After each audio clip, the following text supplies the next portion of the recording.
بسم الله. نبدأ في الكلام. صلاة والسلام على الزاهد الحبيب نبينا محمد شفيع الإسلام شفيع الخلائق في يوم الزحام.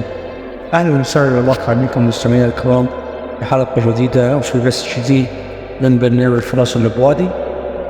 واليوم جايكم قصة من تأليف الشاعر الكبير ناجح بن شامخ المحافظي، نوجه لك كل التحية. والقصة بعنوان الجزيرة.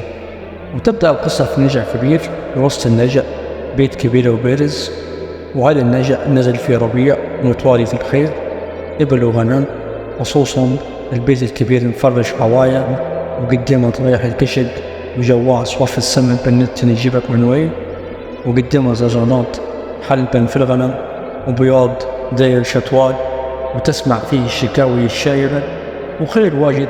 وهذا البيت داير عليه الناس خط شي خطار في جايين يخلصوا في مشكلة، وقدامه خيل يتمادحن وعبدين واتيين ياخدوا في الركايب بالعربة اللي تجي وربطوهن. وكل يوم يزرع مسل.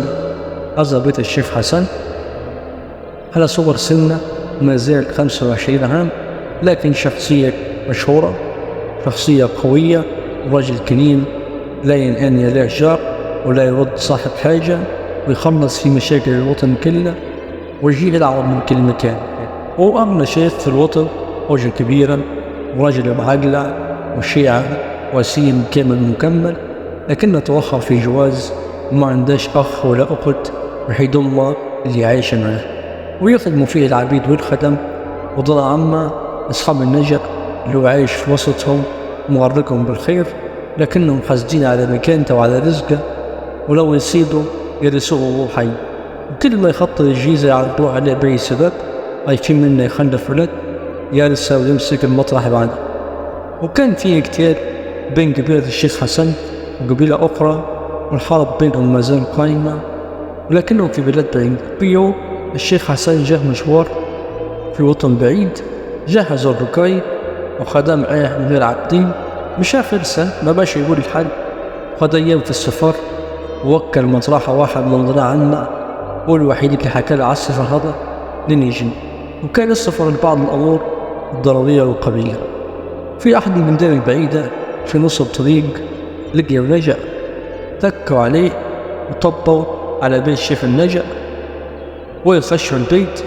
عرف الشيخ حسن صاحب البيت واسمه الشيخ نوفل، والشيخ نوفل هذا وشيوخ القبيلة اللي تسير قتال بينها وبين قبيلة الشيخ حسن. وأب الشيخ حسن قتل بوه وسيرت معارك بينهم وصار من مدة بعيدة، وانهم يدوروا على الشيخ حسن. وكان من عادات العرب انهم الشرط يدوروا على القتل بوحة، كانوا يدوروا على الخيرة وراس القبيلة يسلكوا فيه، والعطيب ما يدوراش حد. ايش يدير الشيخ حسن؟ والرجال يعزموا عليه في عزومة حارة، وقعدوه في نص الفراش وذبحوا الذبيحة ولمت العرب. وكان من عادات العرب انهم ما ينجدوش الضيف غير بعد 3 أيام. وكان الشيخ حسن منسم ويفهم يصحونه، وفي نفس الوقت خاف العبيد يجدوا العبيد، ورعى عروقة غريبة في النجع يجهزوا في سلاح وخيل ويبوقوا في عنف. استنتج الشيخ حسن بفضلته انهم عندهم غزو، بس وصلوا وين ما عرفش. تم ساكت والعرب تسحب من يليه.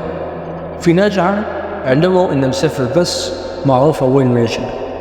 وفيه واحد اسمه خطير، هذا ضلع عم الشيخ حسن، يتمنى في مثل الشيخ حسن كل يوم، ويقول الكنيوة يعصوا فيه بتوع الطار ويقتلوه علشان يدرسوا ماله ومطرحه. والشيخ حسن طلابه واجد الزايد عليه العرب اللي توهن عنده، ضلع عمه يحفروا له وما يجيب عنهم علم، وحطوا قدامه أطراف الطعام مقنة مجيتة نية ياكل بالغصب ويحب في الموت قدامه. وهناك واحد من العرب اللي قاعد يلاه يقول للشيخ حسن لا مستحلي وجهك، بس من يعرف وين شارفك. تم الاقتصاد يزيد وحرب أعصاب، بس الشيخ حسن جالس وما يخاف. بعد تغدوا خش واحد متحزم بحلاط وقال له يا شيخ نوفل نحن جاهزين. قال لهم الشيخ نوفل توكلوا على الله وراهم يضحكوا عليكم يحرقوهم خرق، وأهم حاجة راس الشيخ حسن ما يجونيش من غيره عشان لا تنقطعوا على بعضكم. الشيخ حسن في الوقت حطم في الخيار الصعب المشوق الساعة يحرق اللجأ والساعة يجاوب على غفلة، خصوصا إن الشيخ نوفل قال لها موضوع في الليل. إيش تدير لو كانت مطرح الشيخ حسن وكيف تتصرف؟ اكتبوا لنا في التعليقات، وانتظرونا إن شاء الله في باقي القصة في حلقة أخرى. كان معاكم بهاء الفيدي من برنامج تواصل الأبواب.